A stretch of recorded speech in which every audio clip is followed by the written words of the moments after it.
তো কাল কিয়ামতের দিন দুনিয়ার মধ্যে এই ব্যক্তি যত মানুষকে তার কথার দ্বারা কষ্ট দিয়েছে সেই প্রত্যেক ব্যক্তিকে তার পূর্ণ হবে।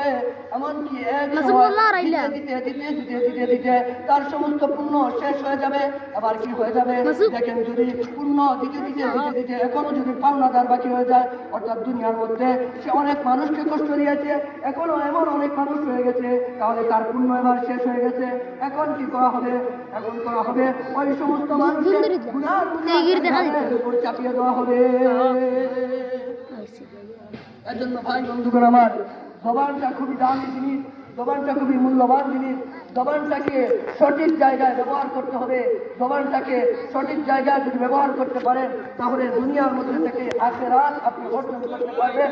আল্লাহ রাসূল সাল্লাল্লাহু আলাইহি ওয়াসাল্লামের অন্য একটি হাদিস, রাসূল সাল্লাল্লাহু আলাইহি ওয়াসাল্লাম বলেছেন, মান রাআ মিনকুম মুনকারান, কেউ যখন কোনো অন্যায় কাজ হতে দেখে, মান রাআ মিনকুম মুনকারান ফালইউগাইয়িরহু বিয়াদিহি, সে যেন তার এই হাত দ্বারা প্রতিহত করে।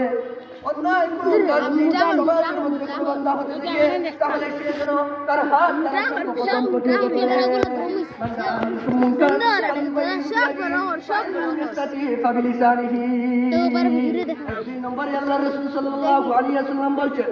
যদি সে তার হাত দ্বারা কোনো একটা অন্যায় কাজকে প্রতিহত করতে না পারে, অন্যায় কোনো একটা কাজকে সে যদি বাধা প্রদান করতে না পারে, তাহলে সে যেন